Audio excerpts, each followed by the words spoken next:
Governance Minister Nkosazana Dlamini-Zuma says President Cyril Ramaphosa will use his Imbizo tomorrow to get the service delivery concerns and ideas. Ramaphosa will tomorrow visit the Northwest as part of the Presidential Imbizo aimed at ensuring proper service delivery to the people. Today, a number of government ministers and MECs hosted a series of activities that's ahead of the Presidential Imbizo set to take place in Mahikeng in the Northwest tomorrow. Now, among the ministers and MECs set to attend is Minister in the Presidency, Mondli Gungubele, and Minister of Cooperative Governance and Traditional Affairs, Nkosazana Dlamini-Zuma, and the Northwest Provincial Executive led by Premier Bushi Mabe. And when he's here, he's obviously going to interact with the people and listen to them, learn from them, hear what they think, because we don't have the monopoly of ideas. People also have ideas. So it's important for us to get their ideas. But it's also important for us to report to the people what is happening, what we are doing, and interact with them, get their feedback, and mobilize them to support the program of government.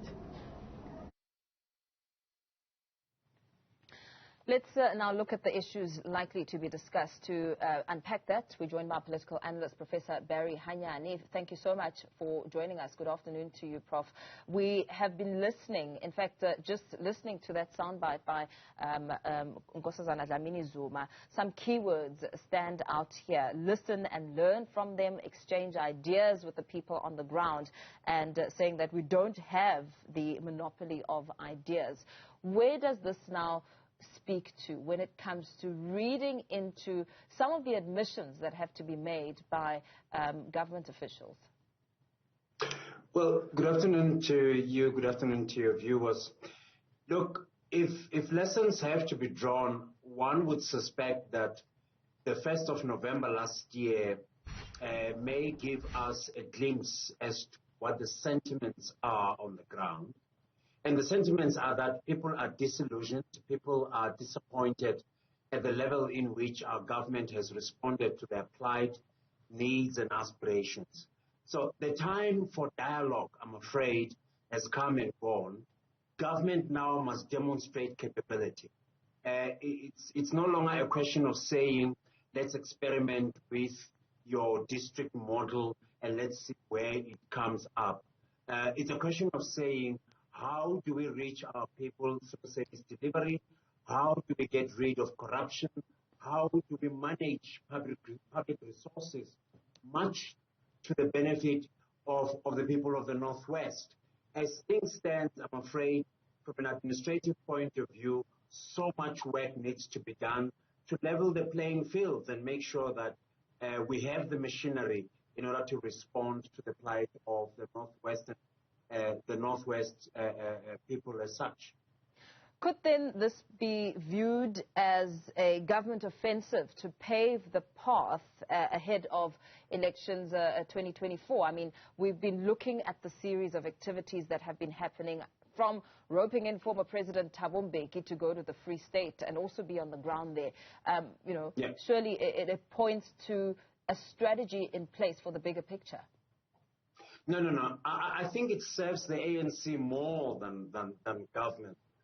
I would like to hear a deliberate government conceptualized program that says there should be reforms both nationally and as well as local government in particular, notwithstanding provincial sphere of government. This is pretty much an ANC campaign, an ANC party that wants to use the platform in order to put its house in order. You're quite right. The anticipation with the conference would in a sense, put the party under pressure at a time when they're speaking of renewal and unity, hoping that both and more do not get to be reduced to rhetoric.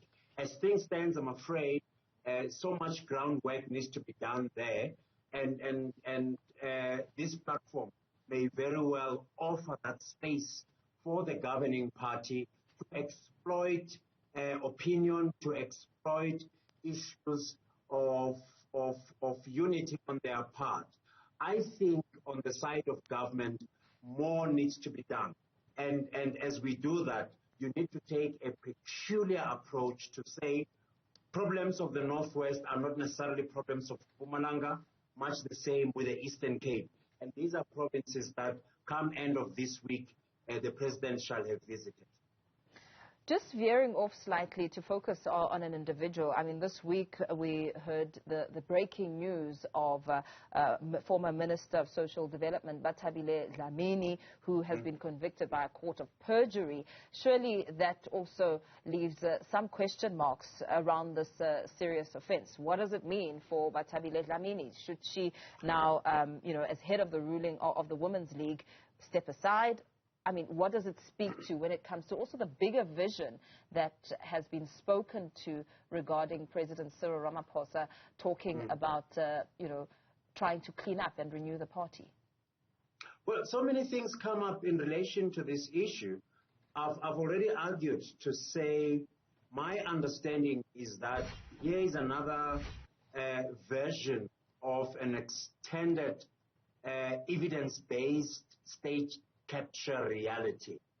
Questions should further be asked that if a particular company managed to gain either in monetary terms or in material terms certain favors and benefits, did she get direct benefits as well?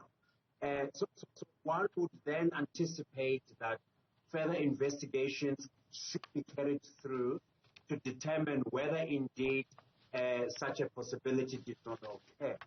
But then on the other hand, and from an ethical point of view, one would anticipate that as a leader, she would take it upon herself to say, out of servant leadership understanding, she should step aside and allow the organization to carry its own agenda and programs without her, as she continues to fight for whatever is left of her political career. Because as things stand, I'm afraid she's now in the court. Very well.